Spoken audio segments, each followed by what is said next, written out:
Hare Krishna Mataji, Dandavat Pranams. Hare Krishna Mataji.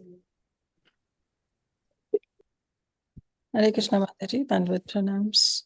Thank you so much. You can take over, Mataji. Thank you so much, Kirtana Sundari Mataji. We are continuing our series of the Valmiki Ramayana, and currently we are in Ayodhya Kanda. So we'll get started with the prayers. Om Ajnanatimirandhasya Jnananjana Shalakaya Chakshurunmilitam Yena Tasmai Shri Gurave Namaha.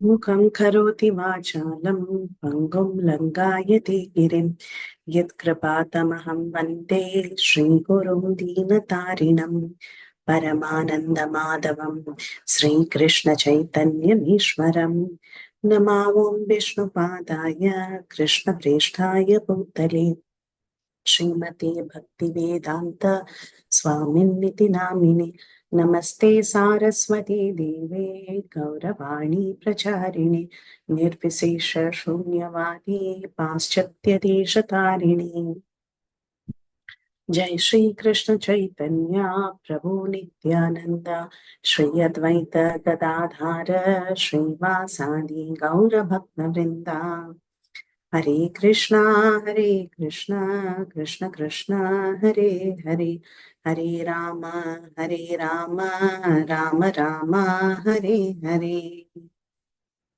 We will offer prayers to Valmiki Muni, Hanuman and Lord Ramachandra. Kujantam Rama Rameti Madhuram Madhuraksharam Aruhya Kavita Shakam Vande Valmiki Kokilam.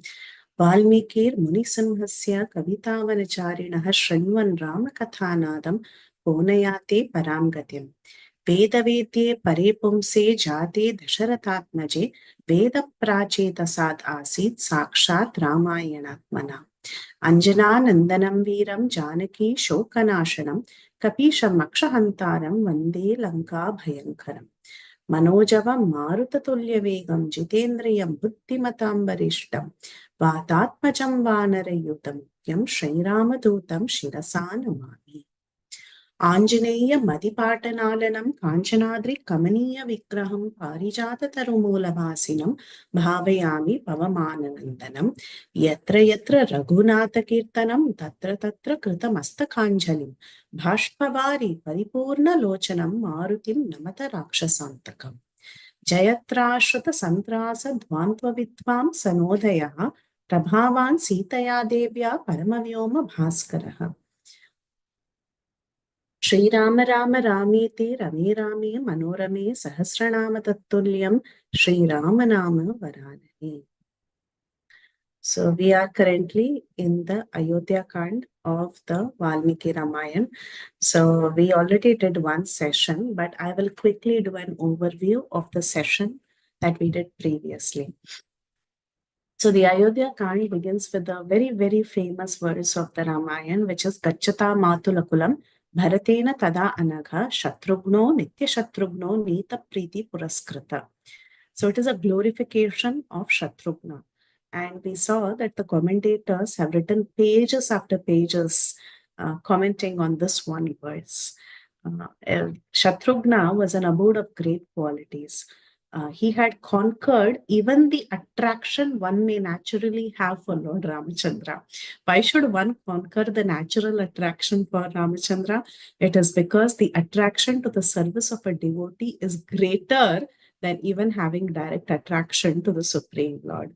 So such was the quality of Shatrugna.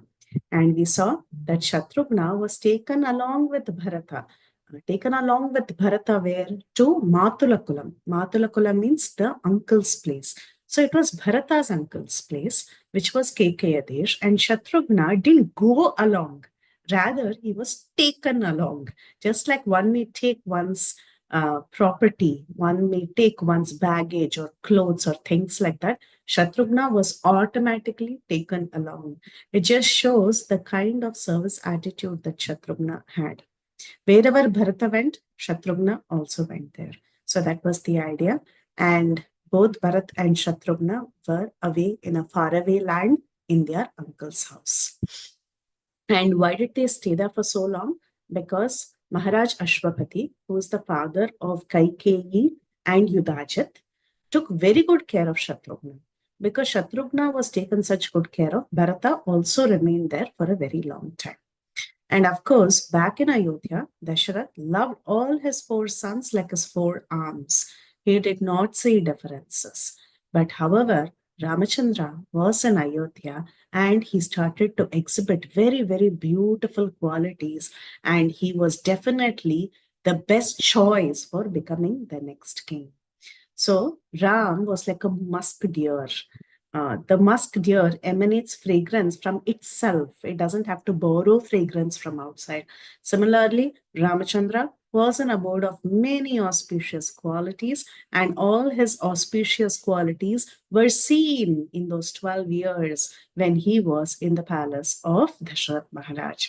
Ram was always very peaceful, he spoke very softly, he never reacted unnecessarily, he had a good bent of mind, he only saw good things. He did never remembered the bad things that were done to him. And he treated others with a lot of respect. He was the first one to go and strike a conversation. He never ignored anybody.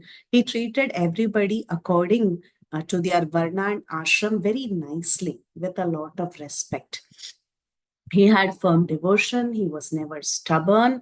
He was very well learned. He knew science, economics, arts. He knew how to tame horses and elephants and so on.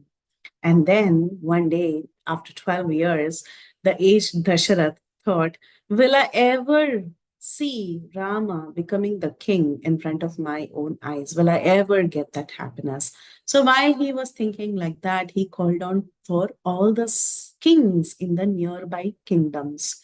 And he told them that I have lived for thousands of years. He had lived for 60,000 years. And he had a desire that he wanted to anoint his son as the king. But which son did he choose?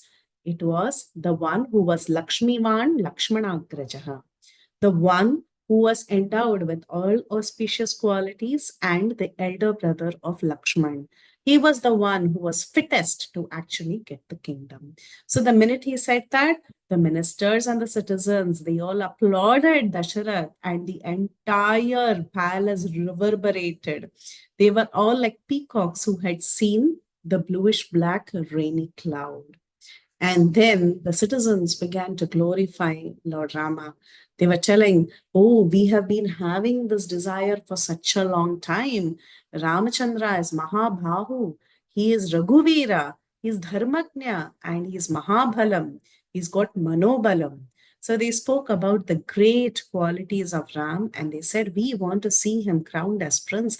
We want him to come in the streets of Ayodhya mounted on an elephant under the shade of an umbrella. So, like that, they began to speak the glories of Rama and they told Dasharath, please crown him as soon as possible. It was the month of Chaitra, which is the spring season, around the month of April, when Ramachandra also chose to make his appearance. And during this month itself, Dasharath chose to do the crowning ceremony of the prince. Now, why Chaitra Mas? We also discussed that how this Chaitra Mas is the first among all the months. Similarly, Lord Rama is the first among all men. It is a Punya Mas. It is the birth Masa of Lord Ramachandra. And it is also the king of all months. And Ram is the best king of all subjects. So, Dasharath was all excited. He had gotten the approval of the ministers and the citizens and the nearby small kings who were in charge of different counties under his emperorship. And Dasharath began to give orders to procure all the ingredients for the ceremony. So, of course, Vasishta and other sages were given the information and they also approved this idea that Lord Rama should be coronated. And donations were given to all the Brahmanas to worship the Lord in the temple. Prasad was distributed everywhere. And Dasharath said, Rama should be brought here immediately because Rama had to be given the news. So Ramachandra, he comes like into the palace, like as if he's mounting Mount Kailash, And then Dashrath embraced him. He offers him a beautiful throne, and Dashrath was extremely happy. And Dashrath told him the news, "O Ram, your good qualities are being cherished by all the people. And tomorrow, during the day of Pushyami Nakshatra, and we also saw how Pushyami is the king of all nakshatras, on that day, you will be crowned as the prince or the heir apparent." Okay. And he advised his son that he should keep away from the seven faults of a king. So we saw the seven faults of a king, which is desiring for others' wives, gambling, hunting beyond rules and regulations, drinking excessively, giving excessive punishments, using wrong words, and using government money inappropriately. The message was also passed on to Kausalya, and Rama also got blessings from Kausalya. So Dhasharath, he then went to his palace in the night, and he actually ordered Sumantara to bring Rama quickly. And he says that I'm seeing bad dreams, I'm seeing fearful comets. So tomorrow itself I'll perform your ceremony. Today is Punarvasu, tomorrow is Pushya, and tomorrow is the day. So now you take a vow. You take a vow and you go to the temple and meditate on Lord Vishnu. So before he heads out to the temple, he goes in person, he gets the blessings of Kausalya, and also Lakshman and Sumitra are already present there along with Sita, and they have a nice discussion, and they're very, very happy, and the city was getting ready. Then we saw Lord Rama, he goes on to his palace, and there he has this beautiful temple of Vishnu, which is none other than the temple of Lord Ranganath, as per the commentaries. And he worships the deity of the Ikshvaku Vamsha, which is Lord Ranganath, and they sleep on Dhruva grass, actually, because they have taken a vow. Okay. So while this is happening, meanwhile, you just imagine that at the same time, Dashrath has finished telling Ram things. Now Dashrath would be proceeding towards Kaikeyi's palace. Okay, just keep that in mind. It is that day night itself. So Valmiki, what he does is he shifts the camera focus and he talks about the next day morning in Ayodhya. Hold on to the thought that something else is going to happen that day night. Okay. Now, the next day morning, we saw that Ram woke up 3 hours before dawn and he asked everyone to decorate the house very nicely. He chanted his Gayatri. Again, he worshipped Vishnu. And then the news spread very, very fast. The people from all over gathered that day morning for the coronation ceremony. And that day night, okay, that day night, I told you, just hold on to the thought that that day night something else is going to happen. So now we will shift the camera towards Kaikeyi's palace. So thank you, Kirtida Mataji. Actually, Kirtida Mataji asked this question towards the end and I was completely blank. And then I went through the verses. Again, I called her. Again, we talked. And then we realized that actually Valmiki's narrative, of course, Kitira Mataji helped me figure this out, that Valmiki's narrative is in such a way that he goes on to talk about what is happening with Dashrath and Ram. And then he goes with Ram into Rama's palace. And then he sees that Rama has rested. And then the next day morning, he wakes up and he's getting ready for the ceremonies. But then again, Valmiki shifts the camera to the same previous day night and tells what happened between Dasharath and Kaikeyi on the same night where Rama was not in. Okay, so let's move with Valmiki Muni. And today we will see what happened the same day night, that is the previous day night on Punarvasu Nakshatra, when what was happening in Kaikeyi's palace. Okay. So the previous day, week itself, we saw that on that day night, there was a servant. She's called as Nyati Dasi. Nyati Dasi means a relative who is a helper. Okay. So sometimes it can happen that some distant relative may not be very well to do. And they like to be as helpers for the princesses. So when the princesses are getting married and they go off, some of the relatives also go along with the princess to the palace of the prospective groom. So like that, this Kaikeyi had a helper by the name Mantara, who was also her distant relative. She was a hunchback lady. Okay. So what happened was this lady who had come from Ashwapati's palace along with Kaikeyi, when Kaikeyi got married, that day night, she went to the balcony. You know, the beautiful palace of Dasharath is mentioned in various places where it was like a huge multi-storied palace with lovely balconies. So Mantara, she goes up to the balcony and she sees that in the evening, everything was decorated very, very beautifully.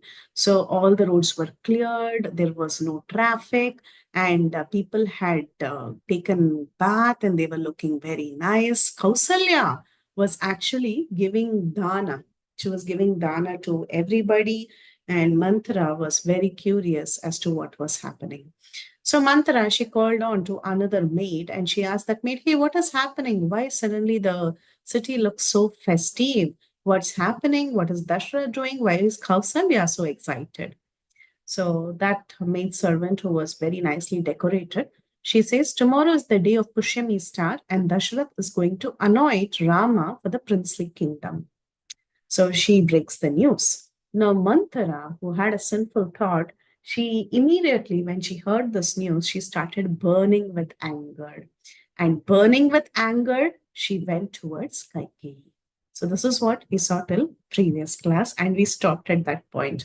Mantara going to meet Kaikeyi. We stopped there. So, we are continuing from that point today. So Mantara, she goes to Kaikeyi, who was resting. She was actually lying down on a beautiful couch and she was having a nice time. She was relaxing and she was very, very happy. But then Mantara angrily rushed towards her and called out, Uttishta Mude. Uttishta Mude. Mude means, oh fool. Get up, Uttishta. Kim Sheshe. Why are you sleeping? Huh? Very happily, you seem to be so relaxed and you're sleeping. Bhayam tvamabhivartate. You are going to be in fear. There is a big fear that is going to engulf you. Up- Upapalukta maudhaudhena kimatmanam na bhudyase. So she says there is going to be a great flood that is going to submerge you. So this ocean of grief is going to come over you. Why are you not knowing this? Na buddhya say, don't you understand this? That it's not going to be good for you? Why are you sleeping? Why are you so relaxed? So she goes and says this Uttishta Mude Kim Sheshe. She goes and tells all this, and Kaikeyi is very, very confused. She has no clue what's happening. So she just gets up in a hurry to see what's happening to Mantara. And Mantra tells, oh Kaikeyi, you appear to actually be the favorite wife of your husband. But in reality, your husband doesn't like you. He's not really favoring you. You always think, oh, you are the most favorite, you're the best of the queens, and your husband comes in search of you. But then the fortune that you have is very unsteady. It is like the flow of a stream in summer. In summer, you see the rivers, they don't flow very nicely because sometimes the rivers get dried up. So it is unsteady. The flow is unsteady. Similarly, the affection that your husband has towards you is also unsteady. So Kaikeyi was very confused and she asks this hunchback Manthara, hey Manthara, what's happening with you? Are you okay? You appear to be very worried. You have a sorrowful face. So tell me, is everything okay with you? So at that time, this cunning Manthara, she feigning innocence, I mean, feigning that she's a well-wisher of Kaikeyi.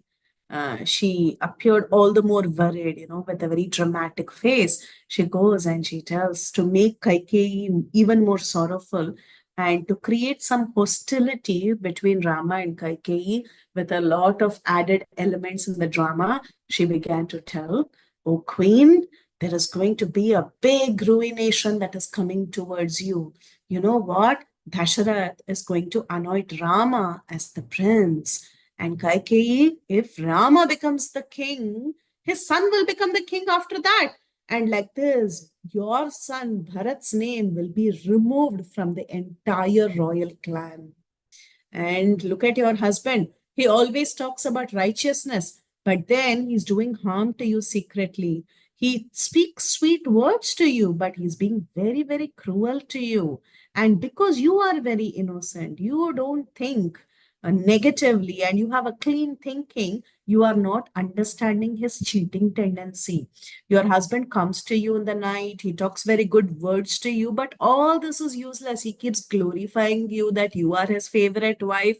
But what is the benefit of all this? It is just mere words, because the true beneficiary of all the favors of Dasharath is actually Kausalya.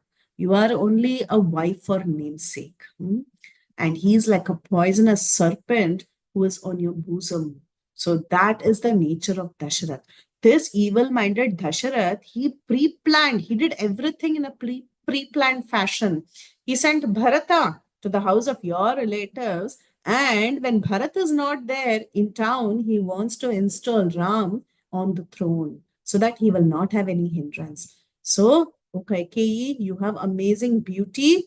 You are very beautiful, but at the same time, you also have to be intelligent. You have to take timely action immediately and save yourself and save your son also.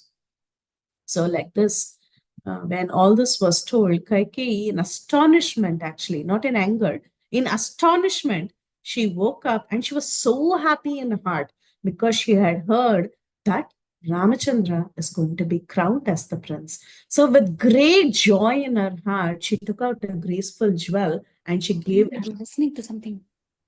Out of affection. What's happening? Sorry, Mataji, somebody unmuted. That's okay. I am muted. Okay. Then Kaikeyi, she said, "Oh, thank you for such a happy news. I'm so glad you gave me this beautiful news. I have never seen any difference between Ram and Bharata, and I'm so happy that indeed he's my son. Ramchandra is my son. He is going to be anointed the crown of a king. I'm so happy." So then, and she tells Mantra, "You have done me a great favor, and this is the best news I've ever heard in a very long time. And you have become very loving to me by giving this news to me. So ask for a boon, and I will give you the boon." And then she takes the ornament that she takes out, she gives it to Mantra, and she says, "Mantra, hold this, hold this. This ornament is for you." So when Mantra was given that ornament, Mantra is very, very irritated and she throws down that ornament and she says three things to change the mind of Kaikeyi. First of all, she says, "Remember, Kaikeyi, please understand what is happening. First and foremost thing, this Rama, the so-called, you're saying Rama and Bharata, both of them are your sons, but this Rama, who's the son of Kausalya, is very, very political. Once he becomes the king, Bharat will be in trouble because after Ram, the automatic successor would be Bharata. So Ram is very political. If he sees that somebody is very capable and somebody may be able to take over his position, he will not leave that person. Lakshman and Shatrughna are much younger, so they are not in so much danger. With Ram's political attitude, Bharat is surely to be in danger. Secondly, if Ram becomes king, all these problems will happen. First thing, Bharat will automatically be in danger. Second, you will become the maidservant of Kausalya. So this is always a problem among co-wives. Nobody wants to be the maidservant of another co-wife. There is always an underlying cold war between co-wives. So she triggers that. Mantra triggers that thought in Kaikeyi's mind. She says, "You will become the maidservant of Kausalya." And not only that, Ram's wife will be glorified, and your daughter in law will not be in a good position and she will be unhappy. You will not be happy. Your son will not be happy. Your daughter in law will also not be happy. So she said three things like this. But then Kaikeyi, she refuted all these points that Manthara said, and she said, no, Ramachandra will never do like that. His conduct is very clean. You think he will cause harm to my son? He takes very good care of his brothers and he takes good care of them with a lot of affection. And in fact, in the Surya Vamsha, the eldest child is the one who's got the authority to ascend the throne. So why are you so unhappy about Ram's coronation? It is only logical that he becomes the king. And she thinks and she says that Ram will rule this kingdom for 100 years or something, and eventually he'll feel that his brother should also rule the kingdom, and he himself will give the kingdom to his brother Bharata. So we don't have to fight for it. Ramachandra is so magnanimous. If he wants to give the kingdom to Bharat, he will give. So we don't have to think about a strategy. We don't have to judge Ram that he will be cunning and he will cause harm to Bharata. And she says, Rama is as dear to me as Bharata is dear to me. And Rama and Bharata are always loving towards each other. Rama always thinks about the welfare of Bharat. So where is the question of them having these bitter feelings for each other? So then, when all this was being spoken by Kaikeyi in a very, very innocent fashion, Manthara, she was sighing and she said, Hey, Kaikeyi, you've really gone crazy. I'm trying to save you, and you just don't seem to understand what's happening. First and foremost thing, brothers don't ascend the throne one after the other. You are telling Rama will rule for 100 years and he will give the kingdom to Bharat. Where has it happened in history? Always the oldest gets the throne, like you mentioned, but then after the oldest gets the throne, his son will become the next king, not your son. Your son is only the brother, he will always remain an assistant. It is Rama's son who will become the next king. So, where are you getting this idea that Ram will rule for some years if he feels like he will give the throne to Bharat? So, there is no need to fight for this. Instead of revolting for this, instead of getting angry for this, you are giving me a gift, you're giving me a necklace so that your co-wife can prosper very nicely. So she says that. Then she says, you made a big mistake, Kaikeyi. You sent Bharat to his maternal uncle's house even in his childhood. So what happens is people, their affection grows for the ones who are close to them in proximity. We say out of sight, out of mind, right? Similarly, since Bharat has gone to a distant place now, you have made Dasharath lose his affection for Bharata. So Rama is the one who's constantly with Dasharath. So Dasharath's love and affection for Ram will keep increasing. And it is not going to increase for Bharata. He would have forgotten Bharata. And if at all Shatrughna was here along with Bharata, if both of them were here, then there are hopes that Bharat would have been protected because Shatrughna would always protect Bharat and take very good care of him. Not only that, Dasharath would see that all the four sons are here, and Dasharath may end up having favoritism to Bharat also. There is a possibility. But then now, what have you done? You have sent them far away. So, Bharat is in a problem. Bharat is not going to be favored by his father. Ram and Lakshman, they are always bonded to each other. They are always with each other. So, even if there is a problem in the future and Ram gets envious of the next successor, Ram will never do harm to his brother Lakshman. He will only do harm to Bharata. If Ram considers Lakshman and Bharata to be his natural successors before he has sons, he will definitely not do harm to Lakshman, but he will surely do harm to Bharat. So it is better that, if you're thinking that Bharata can come back slowly after many years and Ram can take over the kingdom, I think if you really want to do good for your son, it is better you send your son Bharat directly to the forest from his uncle's house. And you also can go to the forest and retire there because you're not going to get any happiness in this kingdom. So act very, very quickly. Hmm?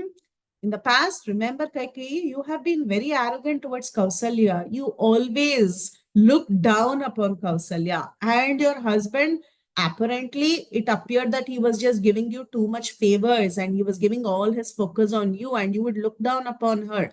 But now, if Ram becomes the prince, you're simply going to ruin your own situation because Kausalya will make very good use of this situation and she will take advantage of you. So, listen to my words. I'm your well wisher.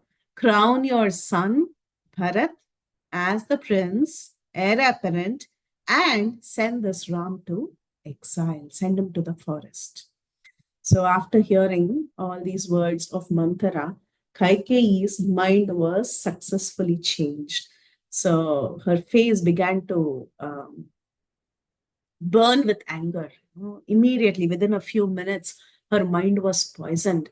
And she said, okay, now itself I will send Ram quickly to the forest and I will get my son Bharat anointed for the princely kingdom immediately. And then she looks at Manthara and she asks Manthara, what is the means by which we can actually get Bharat to the kingdom and make him the prince? And how can we send Ram to the forest? Tell me a method by which we can get this executed. So here is a classic example of a person's mind changing because of association. So it is said that we have to be very careful about the person whom we hear from. So the association we take, the person whom we constantly hear from, all this is very, very important. And this is illustrated by the story of Manthara and Kaikeyi. Initially, Kaikeyi was very, very affectionate to Ram. Initially, her mind was not changed in 1 minute or something. But then Manthara, by speaking the same thing over and over in different ways, managed to poison Kaikeyi's mind. So this also happens in our own lives. We can see that if we are taking the association of negative people, we also tend to become very negative. And our mind is very pliable and it can change in various ways depending on the person we are associating with. So it is a good take home message from the story to always bear in mind to keep the right association and not unnecessarily hear negativity from people, because that will definitely affect our subconscious mind. So now Manthara successfully poisoned Kaikeyi's mind, and Kaikeyi said, oh Manthara, tell me a means by which Bharat can get the kingdom and Ram can get away from this place. He can go to the forest. So at that time, Manthara, she said, oh my dear queen, I'll tell you a very nice method. Once upon a time, remember, there was a battle between the demigods and the demons, and your husband Dasharath, he went for that battle because he wanted to help Indra in that battle. And there was a demon by the name Timidwaja, and he was living in the forest of Dandaka. That demon's another name was Shambarasura. Okay, the Stimi Dwaja, another name for him was Shambara. And he had many, many powers, like he could do magical battles. Okay, he was an Asura, so he had capability of doing illusory battle. So at that time, when your husband had gone to help Indra, the Devas, in the battle, there were a lot of problems because of the magical effects that was caused by Shambarasura. And Dasharath was at a point when Dasharath actually became disarmed. That is, all his weapons were attacked and he was without weapons. At that time, Kaikeyi was the one who was the charioteer of Dasharath. She went quickly and she saved her husband and she drove away her husband from the battlefield. So Mantra reminds this. She tells Kaikeyi, remember, once when your husband was in great trouble, you were the valorous queen. You went and you saved your husband. You saved him. Even after he was taken away from the battlefield, these demons, they tried to appear there and they tried to beat him up. Even at that time, you actually fought with all of them and you saved your husband. At that time, your husband was very, very pleased with you. And he told that he would give you boons. But then at that time, you were very, very gentle and you said, I don't want any boons now. I will ask for these boons later when I need them. And he said, okay, I will keep it in mind. And in future, whenever you need these boons, do not hesitate to ask these boons. Now, Manthara, she tells Kaikeyi, you had told me the story earlier. You had told me what had happened. And I kept the story in my mind so that in future, someday, I can tell you this and I can remind you for your benefit. So today is that day. So I'm reminding you so that you can ask for those two boons. By those two boons, what you need to do is one boon, you ask that Bharat should get the crown. By the other boon, you tell Ram should go to exile for 14 years. So send away Ram to the forest so that Bharat can rule here peacefully. Then the point what Manthara was trying to tell is that why Bharat should be sent to the forest for 14 years. Because if Ramachandra is around when Bharat is coronated, then there will be a hindrance in the coronation of Bharata. It will not be appropriate. So it is better to send Rama to the forest, and not just for 2 or 3 years. He should be sent for 14 years, because there is a rule according to the Manudharma Shastras that if a prince is not in the country for more than 14 years, he cannot come back and rule the kingdom. Why? Because his presence is not there's well understood, or there is no impression of his presence in the mind of the citizens. So when he is not in the kingdom, people will forget that person. So he is not made a suitable impression in the hearts of the people. So if a person goes away for so many years, it is automatic that people will forget them. So that is the reason why this 14 years is actually mentioned. So she says that you send Rama to the forest for 14 years, people will forget him, and you can ensure that Bharat will get the kingdom and he can rule peacefully. So now, Manthara, she also tells another idea. If you want to convey this to your husband, you should just not call him and tell him that, okay, send Bharat to make Bharat the king and send Ramachandra to the forest for 14 years. You have to ensure that this message is told very, very dramatically in an appropriate manner to your husband. So for that, what you need to do next is you enter the room of wrath. So what is this room of wrath? It is the Kopa Bhavanam or Kopa Graham, as it is mentioned in Valmiki Ramayana.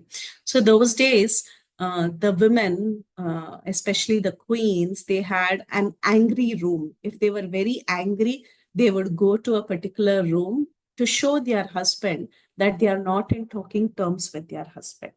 Okay, and then the husband would go and find out the problem and console them. So this was a tradition. They had a Kopa Graham. So she tells Kaikeyi, you go to that Kopa Graham and lie down on the floor, throw away all your ornaments and wear soiled clothes and look very sad, and act like as if you have nothing in life. And as soon as you see Dasharath, you be very sorrowful and keep weeping. Don't stop crying. And without seeing him face to face, just keep crying while he's trying to console you. You're very, very dear to your husband. So don't have any doubt in that. When King Dasharath sees you in this condition, he'll be ready to jump into fire also for your sake. He will do anything for you. Dasharath, he loves you so much. But initially, what will he try to do? Just to appease you, he will tell, I will give you diamonds, I will give you pearls, I will give you gold. And he will try to appease you in various ways. But then don't listen to anything. Don't get carried away by all that. Dashrath himself will pick you up from the floor. And then, because you're not listening to anything, he will say, I will give you whatever boons you want. So just wait for that moment. And the minute he says, I will give you whatever you want, then you make him steady and you ask for this boon. So like this, she teaches her and she tells, remember the two boons, tell Rama should be sent to the forest for 14 years by one boon, and by the other boon, Bharat should be made the king of this earth. Okay, so remember these two things. And if this 14 years are there for Rama to be away, then Bharat can conveniently lay his roots in Ayodhya and he can stay in power. Even if Ram comes after 14 years, people would have forgotten him. They won't even acknowledge him. And Bharata, with his great capability, he would have caught the hearts of all the citizens in Ayodhya. So the citizens of Ayodhya will never let him go after that. So like this, she gives the idea. And just like how a small girl is very impressionable, that is, a small girl her nature can change within a few minutes. If she's given one advice by the parent, she will accept it. After half an hour, she goes and she's with a bunch of her friends, and her friends say something contrary, she will listen to that also. So, like that, a small girl can be easily changed. Her mind can be changed. Like that, Kaikeyi, her mind was very, very feeble, and she was easily brainwashed. So, this was the situation of Kaikeyi. And Kaikeyi said to Manthara, now, after all this, after she heard all this, the beautiful idea of going to Kopagraham, the wonderful idea of asking for two boons, after hearing all this, her mind was so delighted that she told Manthara, Manthara, you're telling me such good things. Till now, I didn't see so much good in you. You have so much good in you. You are the best among all the hunchback people in this world. You're so intelligent. Not only are you so intelligent, you are so beautiful. You are hunched back, but still you are so beautifully hunched back. You are like a lovely lotus flower that is bent by a breeze. So this is what happens sometimes when we see that somebody is, if we assume or if we recognize that somebody is giving us some happiness or somebody appears to be our well-wisher, we find them very beautiful also, right? If you like somebody for their character, automatically you'll find them very, very beautiful, and the vice versa. If you see somebody as very, very beautiful and you're very attracted to somebody, you will start liking them even for their nature. So this is what was happening with Kaikeyi. Kaikeyi was glorifying not only her intellect, Mantra's intellect, but she was also glorifying Mantra's beauty. So then she tells Manthara, when Ram goes to the forest and Bharata gets the kingdom, you know what I'm going to do for you, Manthara? I will make a beautiful golden garland and I will place it over your hunched back. So there is a bump on the hunched back. For that, I will make a custom made garland, golden garland, and I will place it on that. Not only that, I will place jewels, different kinds of jewels, and I'll make like a golden covering for that hunchback. So these are the gifts that Kaikeyi was planning to give Manthara. And she was thoroughly brainwashed, of course. So she removes her pearl necklace and other ornaments and she puts it down, like you see in the picture, and she goes into the chamber of wrath and she lies down there. And her face was covered with darkness. She was extremely angered. She tried to cry because she was told that she should be crying. So she invited a depressed mood in her mind and she looked like a starless sky in a gloomy night. That is the analogy given by Valmiki. So then it so happened that Dasharath, after he had finished, I told you we are going to shift the camera to the previous day night. So remember the previous day night, what happened with Dashrath? Dashrath again called back Ram and he said, I'm seeing bad omens, so it is high time you get a crown tomorrow.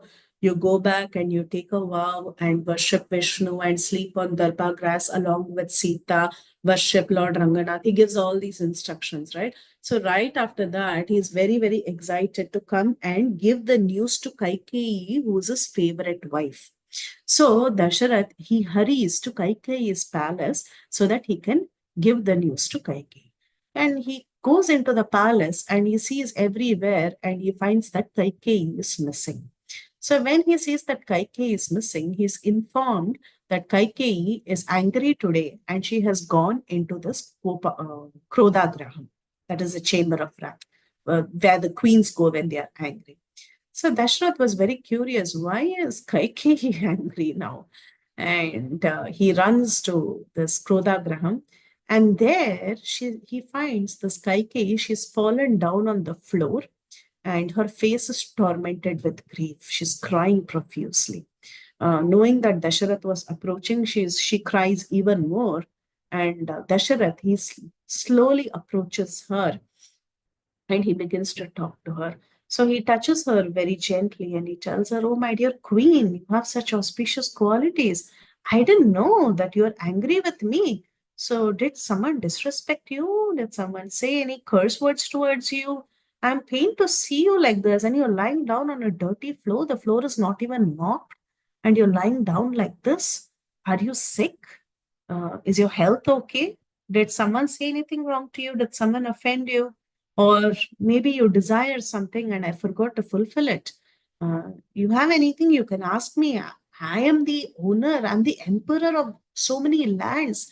I can bring gold, grain, sheep, goats, all types of goods that you may need from all the lands. So he tells how uh, his kingdom spans through many, many counties and countries. So he says, I can bring anything from anywhere for your sake, and you are my favorite wife.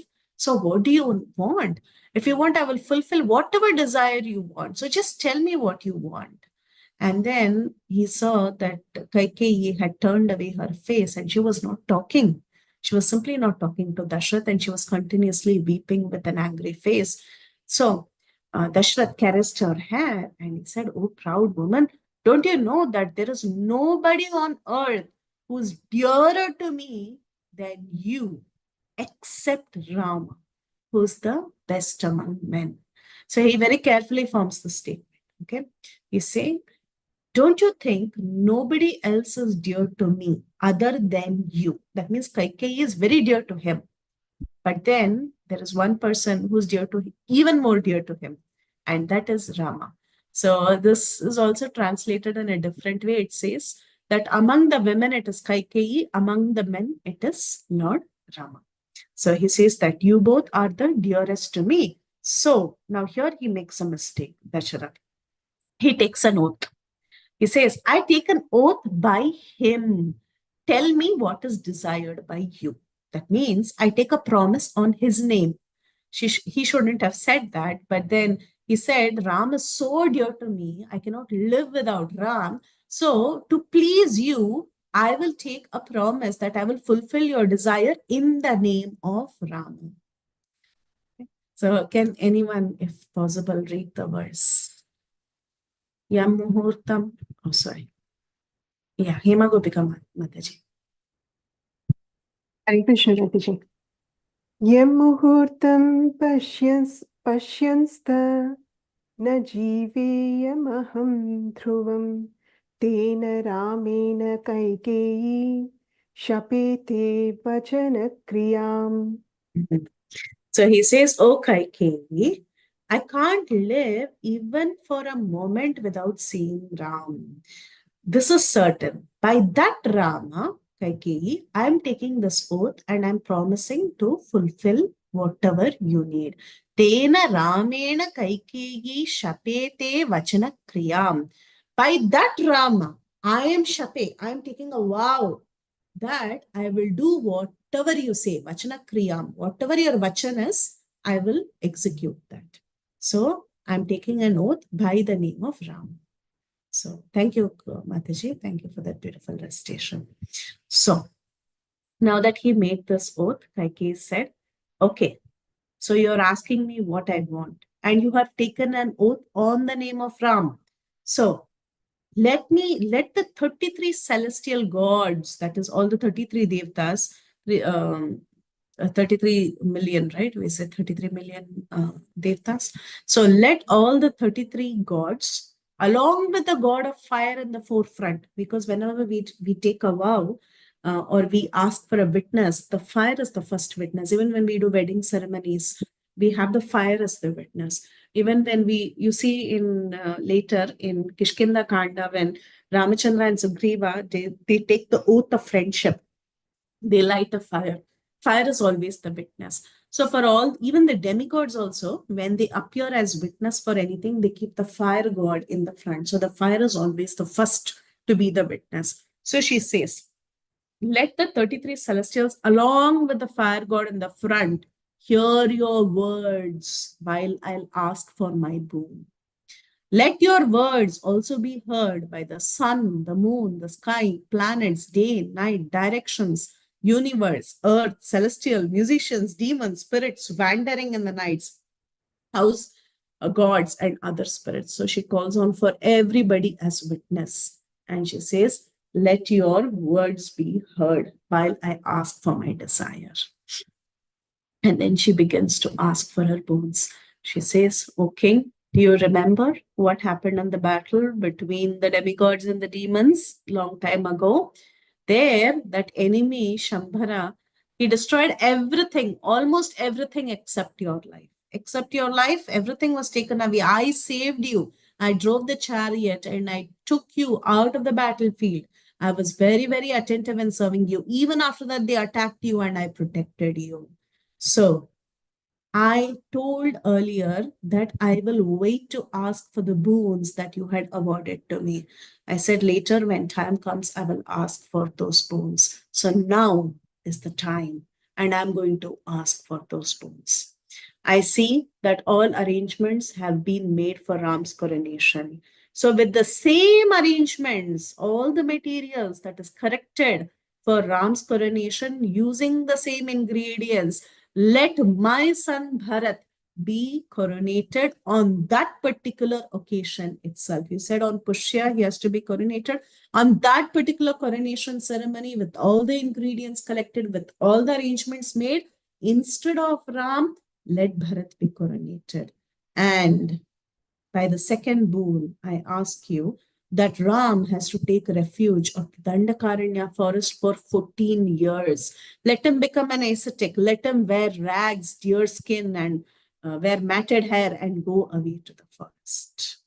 So she tells, O Raja Raja, king of all kings, Dasharath, you have to be true to your promise. And you're from the Ikshvaku Vamsha.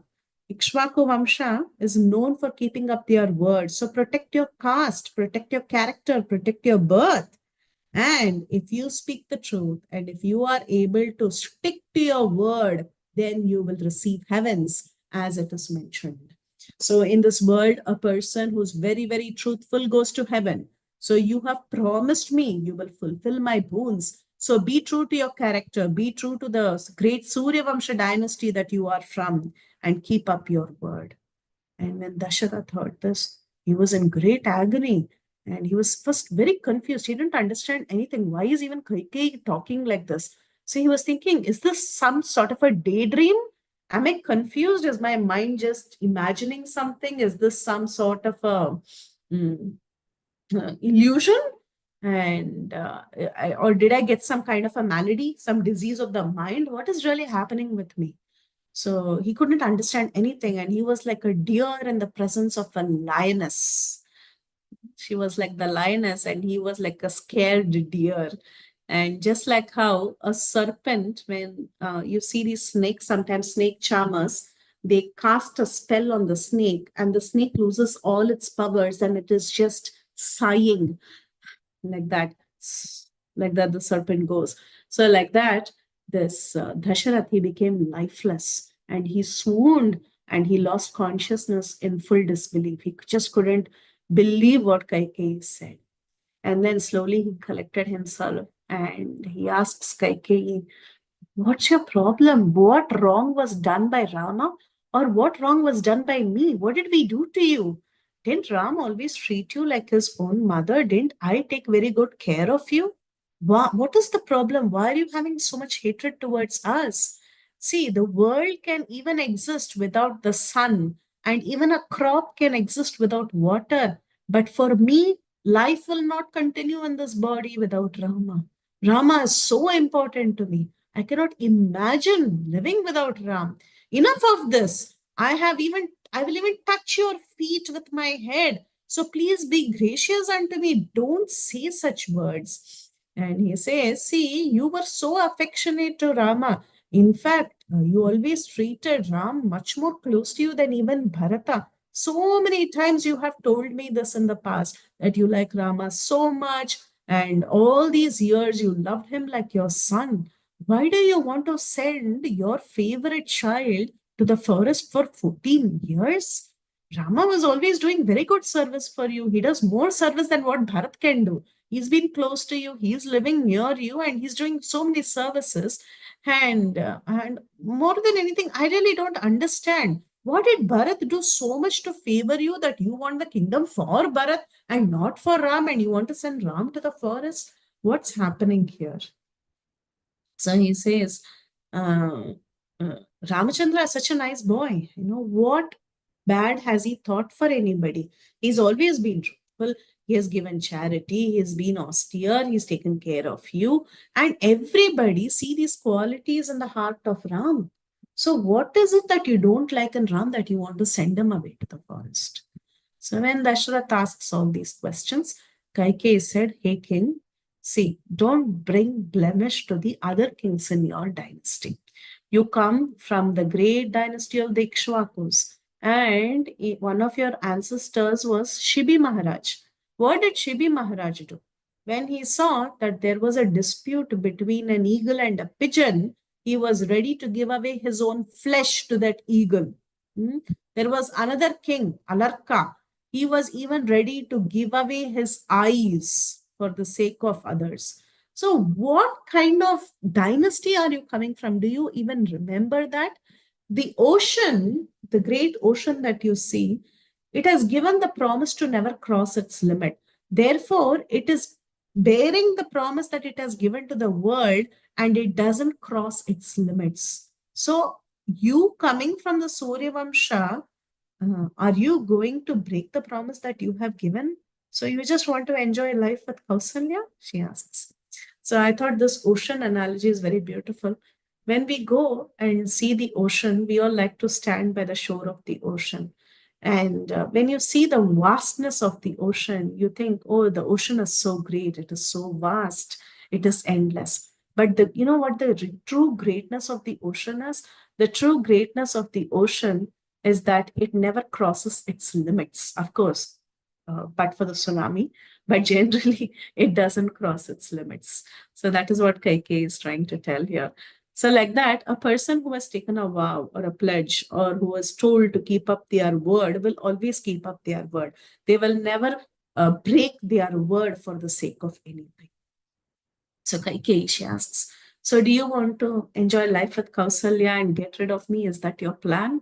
And because if Ram is coronated, then I will die in front of your eyes.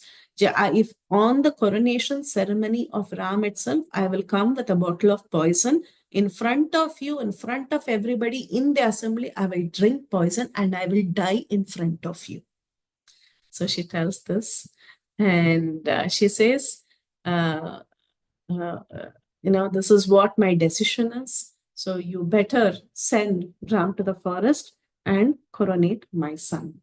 So reflecting over whatever Kaikeyi had said, Dasharath, he says, my dear Kaikeyi, if you really want to do a small favor for me, okay, you can coronate your son Ram as the prince, but then don't send Ram to the forest. So let's get him coronated. Let's get Bharat coronated. But why are you so keen on sending Ram to the forest? Please don't do that. But Kaikeyi doesn't listen. She says these two vows have to be fulfilled. So she was very firmly resolved. She said, this is what I need. And she went on saying, this has to be done and you have to keep up your promise. What kind of man are you if you cannot keep up your promise? So Dasharath, he sighed and he just called out, hey Rama, and he fell down like a tree that was cut off. And he had almost become like a madman actually, because he loved Ram so much. And when he heard for such terrible boons, he became like a madman. He had lost all his composure and he was just rolling on the ground. And he tells Kaikeyi, what happened to you, Kaikeyi? I've seen in the past that sometimes you had a very wavery mind. You were never a stable woman. You never had a steady mind. Always your mind kept changing. That was okay. I didn't mind that. But you know what? Now you have become completely perverted. You're just not unsteady, but your mind is perverted. How come such a big change has come to you? Who fed this idea? You're not the one who's going to specifically ask for such boons. It appears that somebody taught you this, that you should ask for these two specific boons. It doesn't come from your mind, Kaikeyi. You have changed a lot. And he again begs, if you really want to do a favor to your husband and the world at large, and even do a favor for your own son Bharat, then give up this idea of sending Rama to the exile, because this idea of sending Ram to the exile is not going to be pleasing even to Bharat.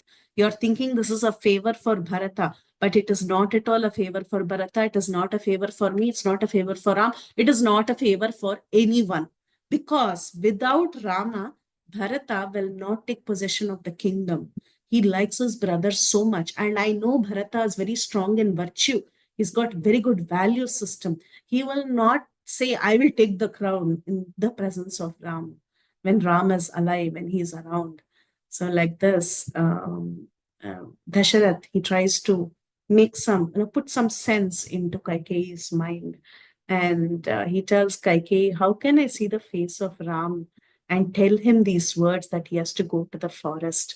How will I go and tell all this to the ministers? People are making arrangements. Tomorrow morning, there is this ceremony, and ministers, sages, all of them have agreed to this, and the entire citizens, everybody is happy. They're all making arrangements and so much excitement. How can I just go out and tell everybody that actually Ram is not going to get coronated? He's going to go to the forest. What will Kausalya say? And all these years, I did not treat Kausalya properly just for your sake, just to please you. And now I do this terrible act. It is not fair. How will Sumitra ever put her faith in me? How about the other queens? And more than anything, how can I see Sita grieving without her husband?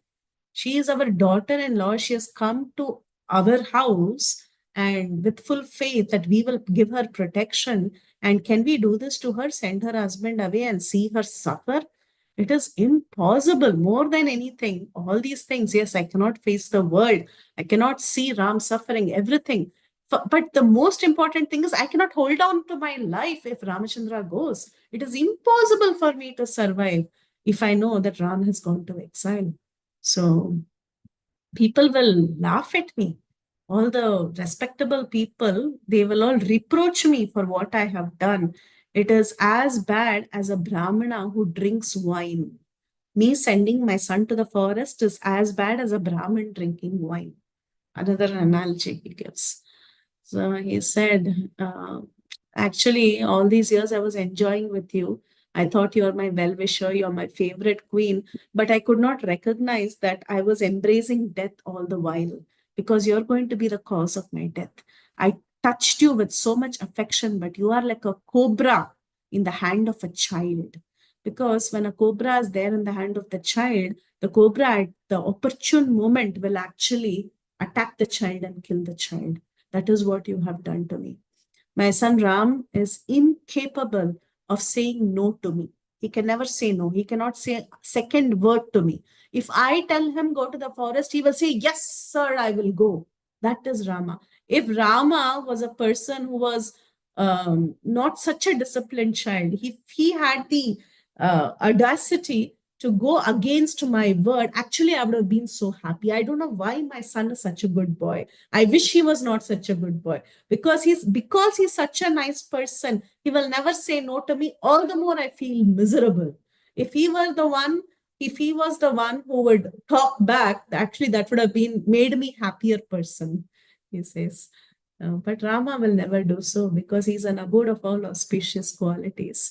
And once Rama goes to the forest, I'm as good as dead. I don't want to see anybody. I'll be dead. I'll be completely dead. And if I am dead, my queen Kausalya will also die. And then if Kausalya is not there, what to talk of Rama and Lakshmana and Shatrughna? Everyone will die one after the other, and you will be the cause of everyone's death, sending everybody to the abode of death. So like this, he says this, and he falls on the floor. And Kaikeyi goes on pestering him. She goes on saying, you have to keep up your vow. You have given your word. What kind of king are you? She goes on and on. And Dasharath keeps telling, I cannot abandon my child Rama.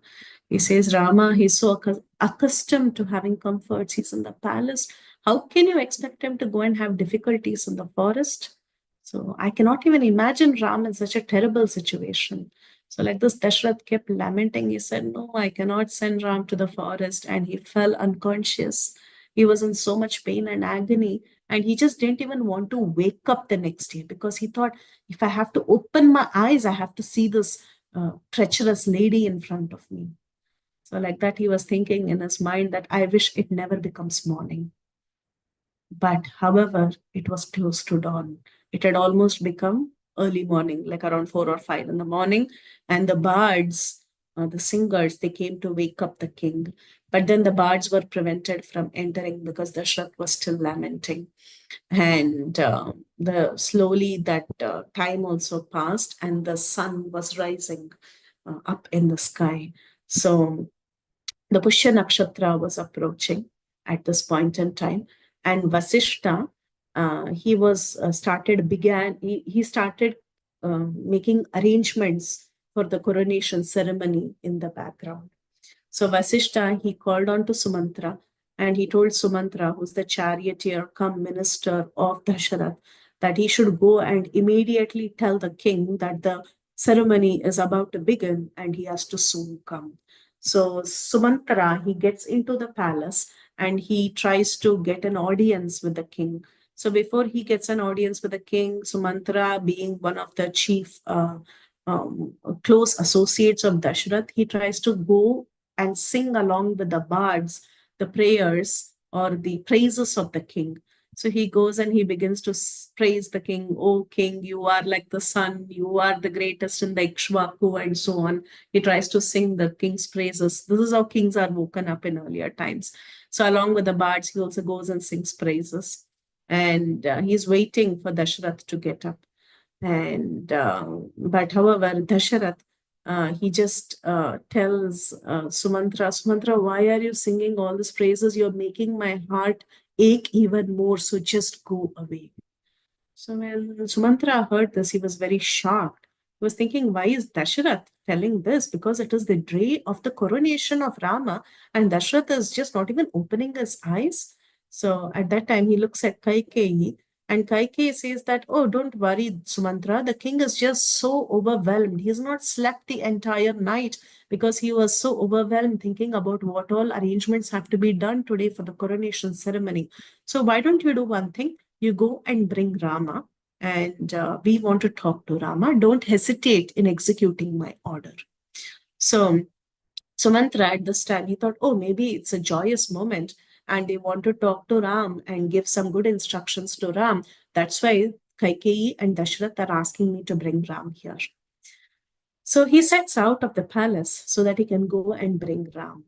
And meanwhile, outside, Vasishta was beginning all the morning ceremonies, and they had collected all the ingredients from various places, and all the yajnas had started.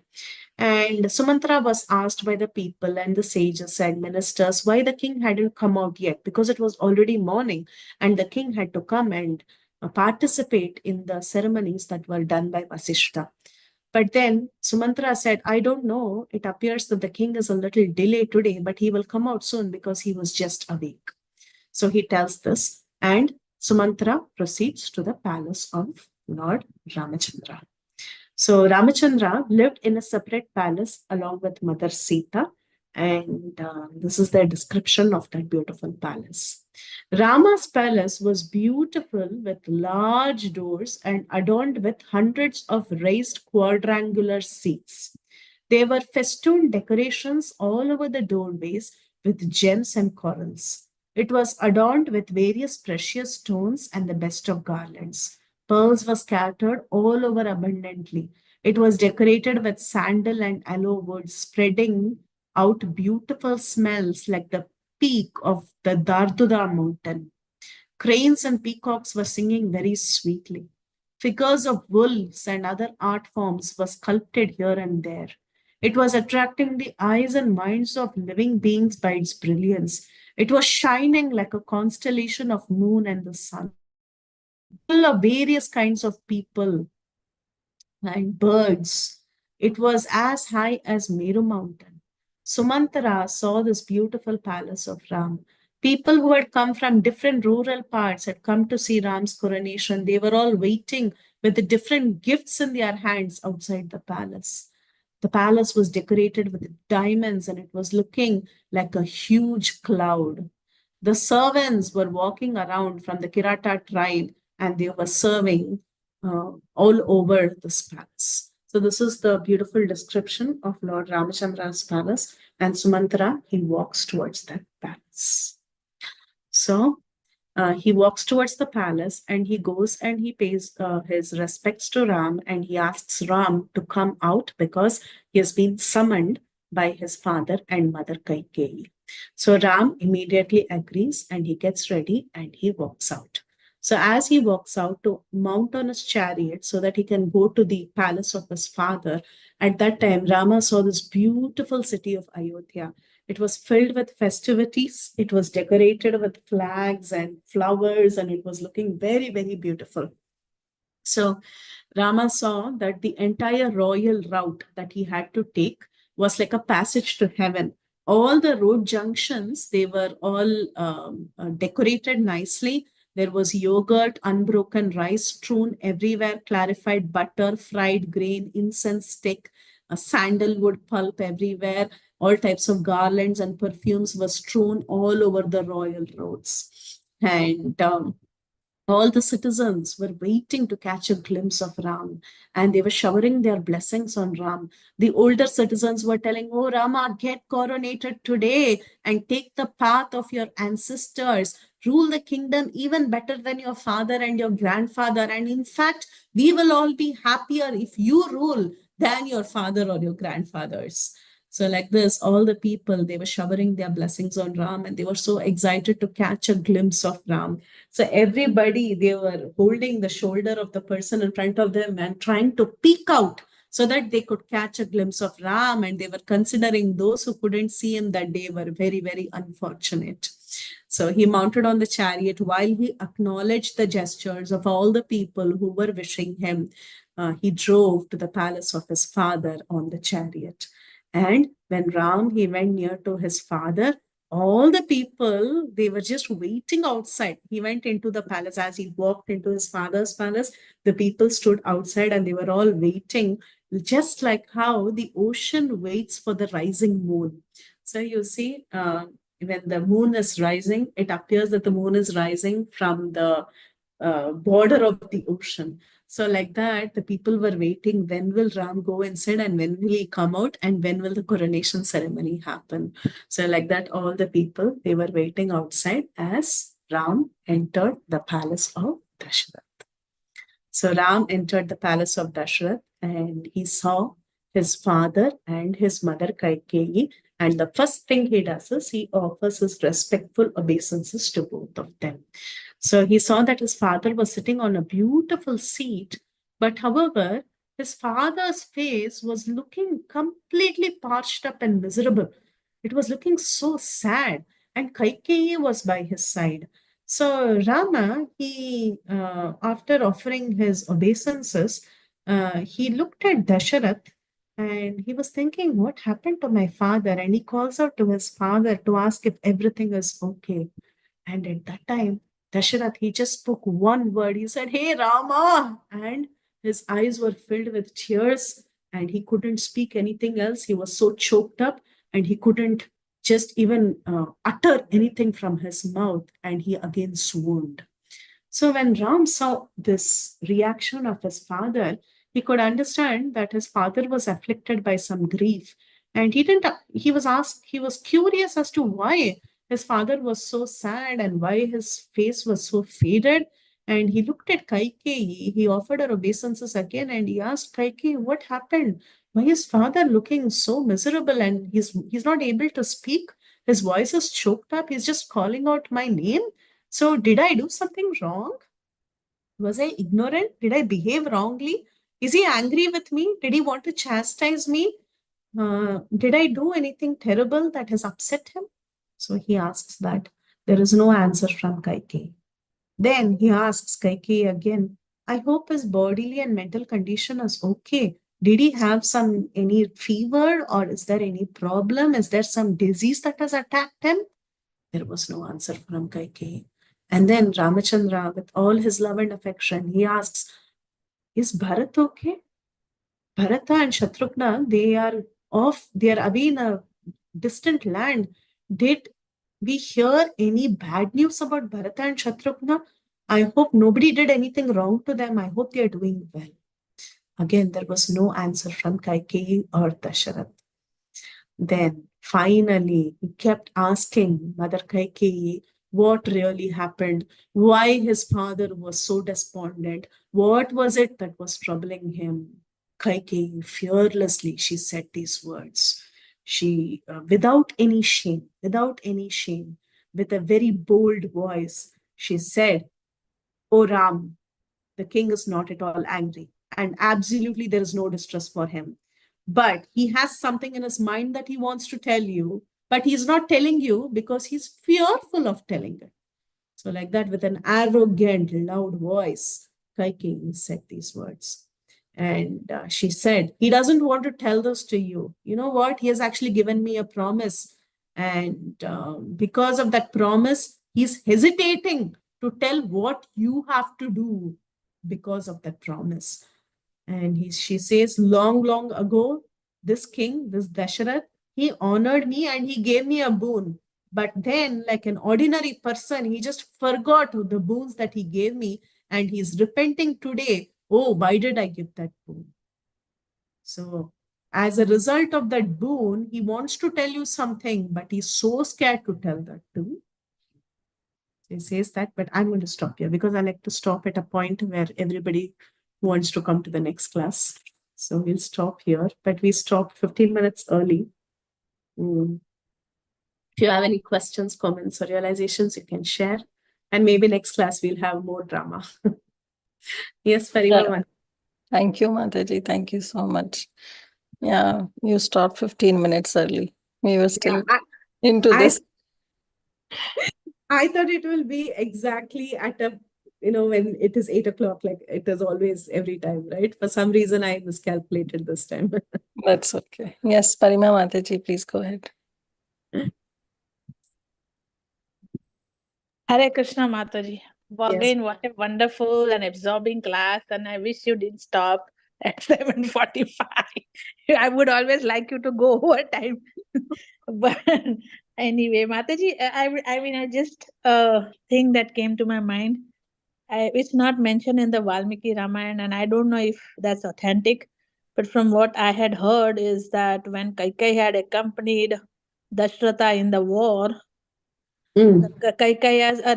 Dashratha's chariot broke down, and instead of that, the central part of the wheel, that around which the wheel rotates, yeah, the axle or whatever you call it, that came off, and instead of that, Kaikai put her hand or her finger so that the wheel can move on, and that's how the chariot moved forward, and Dashratha could escape the enemy soldiers. I don't know if this is the real version, but this is the version I had read somewhere. So I just wanted to kind of share. I don't know. It's not mentioned here in the Valmiki Ramayana from what you say. Yeah. But because of that, but Dashratha was extremely pleased with her chastity and her devotion that he gives her the boons. So, yeah, there's so many retellings. So some retellings are more detailed, but Valmiki's is very, yeah, authentic, I believe. no, not really authentic. It's more plain, right? Yeah. Like, Yeah, that's true. There's some things, that I come across in Valmiki Ramayana that kind of are maybe, of course, Valmiki Ramayana is the original one, but I had read a different version of it. So yeah, that's just that realization I had. So thank you so much, Mataji. What a wonderful, wonderful session, and I'm looking forward to again next Monday. So thank you so much. Hare Thank you. Krishna. Dandavat pranams to you, Mataji. Prahlad. Dhanavad Pranam Mataji. Can you hear me? Yes, yes. Yeah, okay. I just another question like that. That, I had heard a version in which it says that all this planning was done by demigods. So they wanted Ravan to be removed, and that's why they prayed to Saraswati. Saraswati came and changed the mind of Manthara, and that's how the whole plot took place. Is there any such kind of parallel in Valmiki? No? I see. Not the way Valmiki projects it is, Valmiki just says she was a very fickle-minded lady and she was easily manipulated. That's it. And in fact, later Bharat also says this, that when he describes his mother, we will see that later. When he comes back and, I mean, he's inquiring from Ashwapati's kingdom. From there itself, from KK Desh itself, when the messengers go to bring Bharat and Shatrughna after the father passes away, he inquires, how's my mother doing? And he lists some qualities of his mother, Sada Chandi. She's always fighting. She's very proud. So he lists her qualities also. And according to the commentators, that's how she is. And that is the character. So it's not like, oh, suddenly, Saraswati sat on her tongue or something. But again, that these are retellings, and retellings generally are depending on the cultural bearing and so many other influences, retellings have certain flavors. So definitely it's not to be rejected. But at the same time, Valmiki hasn't spoken. Okay. Thank you, Mataji. Maneshwari Mataji. Hare Krishna, Preethi Vilasini, fantastic class. And I was looking at the clock and I was thinking, oh, we have 15 minutes more. That's good. That's good.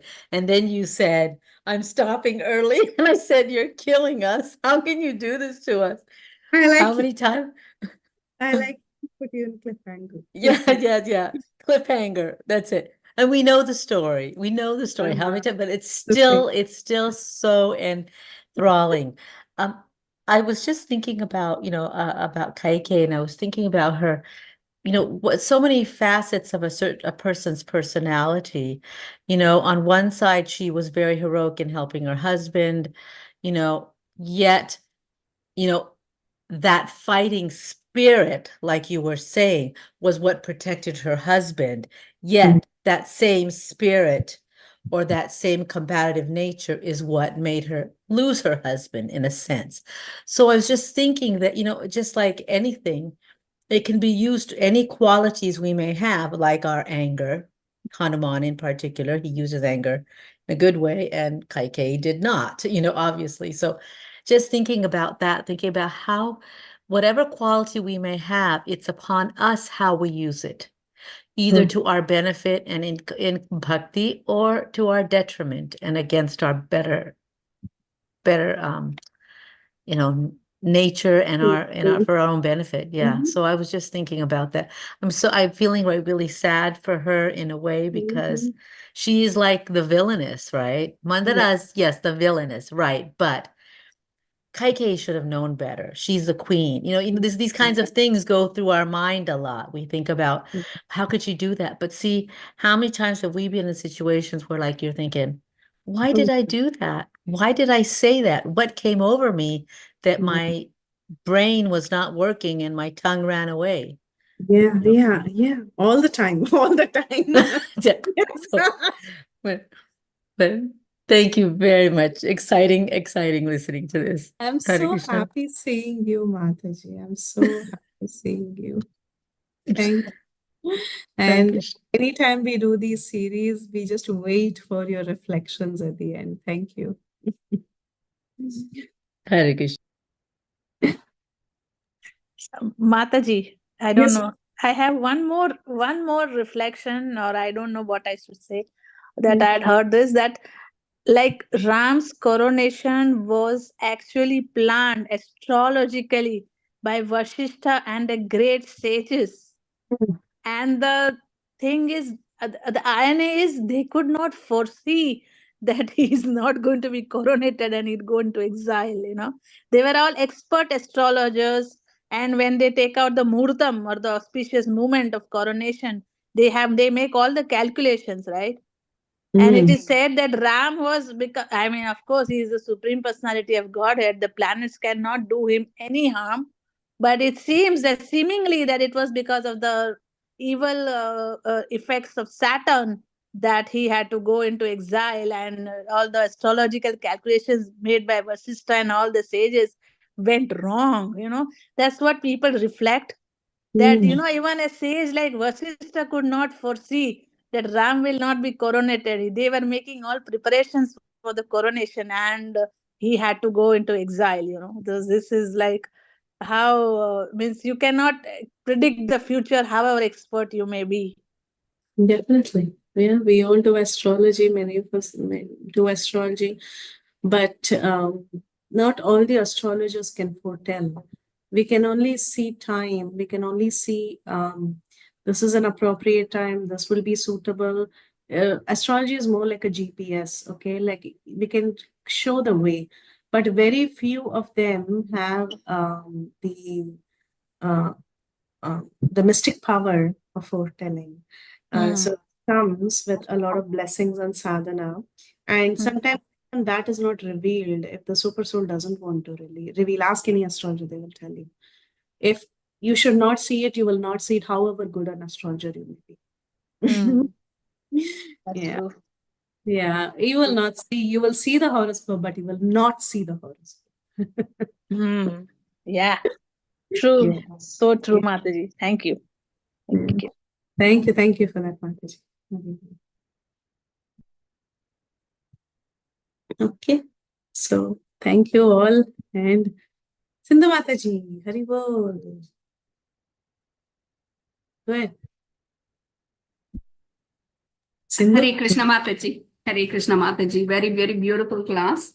I just had one question. I think I remember reading it somewhere or hearing it somewhere.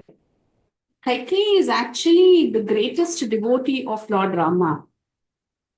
And when this Leela, but when this Leela was supposed to take place and she was given that opportunity to do this, Lord Rama actually warned her that nobody will like you. Once you do this in the Leela, nobody will like you. It is a dishonor, and dishonor will never go away, right? But she voluntarily accepted it to show greatness of Lord Rama. She said, I'm ready to sacrifice my own name in front of the world. I don't know how much of it is true or where in the scripture it is written, but I remember hearing the point of view saying that, we all look at Kaikeyi in one angle, but it is actually for the Leela, it is an inner meaning that Lord Rama warned her, said, don't do this, don't accept this. But she said, no, I want to do it to present to the world how great you are, Because if he was in the kingdom and got coronated and he was happy, it's a general story of any king being happy, right? But Lord Rama actually venturing into the forest is the greatness of Lord Rama. To show his qualities, she had to downplay her and take that blame on her, it says. But there's no evidence. I've not found scriptural evidence, but I've heard this. So I just wanted to know if it is, it's a nice way to put, because we don't want to put down anybody in this world, right? We want to honor everybody.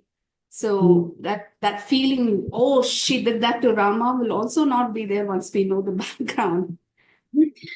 So yes, we generally, what happens is in any story or in any historical records, whatever, right? Like you see in any shastra, we generally like to justify, okay, why somebody did something. Right? So there could be people, like, for example, there is a big crowd of people who like to justify that Ravana was a saint. It was due to a situation that he behaved in a particular way. He's actually a Brahman. He's endowed with auspicious qualities. He had learned the 10 Vedas. He was a great devotee of Lord Shiva. You know why he lusted after Sita? Just because Sita looked exactly like Mandodari. So like that, there are so many people who like to justify, right? No harm. Absolutely no. That's their take. That's all. Yeah. But Shastra says like this. That's all. Okay. Thank you, Mataji. Thank you for clarifying that. I think I wanted that from that clarification, because after I heard that, I said, oh, maybe that is true, But see, we can justify. It's not untrue as well, if you think about it, Sindhu Mataji. Like, see, everybody has a role to play. For example, Jaya Vijaya, they had a role to play, and they were Kumbhakarna, right? Everybody has a role to play. And it's ultimately orchestrated by the Lord. So we can still give them discount and give them a soft side. There's no harm. But I know, it's just that Valmiki presents it in a particular way. And we have commentators who have commented on certain verses in a particular way. We have retellings in a particular way. So this itihasa, right, it is so rich that it has been retold and commented in various ways. So we can definitely, I don't want to reject anyone's thought about it, but at the same time, I say Valmiki presented it like this way. Okay. Thank you, Mataji. Thank you. And as usual, it's such a wonderful class. Every word that you speak, you take us back in time. Right? You're not actually saying it, you're actually making us that Nana Chakshu, you're giving us a vision. It feels like as if it's happening right in front of us. Thank you so much for that, Mataji. Hare Krishna. I'm honestly reading the verses, Mataji. That's so glad. And this time, this section, not many commentaries from Govindaraja also. So I hardly had any embellishments to the verses. Some verses are so beautiful. There is so much to speak, but this section is all very dry. It's just going back and forth conversations. I think even the next section is going to be like this till the conversations are over and till they start wearing tree barks. It's going to be like this, another round of conversations by everybody will keep speaking again next session as well. And then finally they get ready to go to the forest. So let's see how that goes. Even there, I don't think there are many commentaries. Thank you so much for all the effort you put into this to bring us this, Mataji. Thank you so much, Hare Krishna. Thank you so much. Thank you so much. Very good. Okay, so if there are no other questions or comments or realizations, we will end here. Vancha kalpatarubhashta pasadevacha patitanam pavnebhyo vaishnavebhyo namo namah. Ananta Koti Vaishnav Vrinda ki jai, Srila Prabhupada ki jai. All glories to all the assembled devotees, Srimad Valmiki Ramayana ki jai. Hari Bol. Hare Hare Krishna, Prabhuji, Mataji. Thank you so much. Thank you. Hare Krishna, dear devotees. I'm ending the call. See you all next Monday. Next Monday we will have, right? Now we'll come back to Finally, we'll have from Monday. Finally, we'll come back to our schedule. Thank you, Mataji. Hare Krishna. Hare Krishna. Thank you, Mataji. Hare Krishna.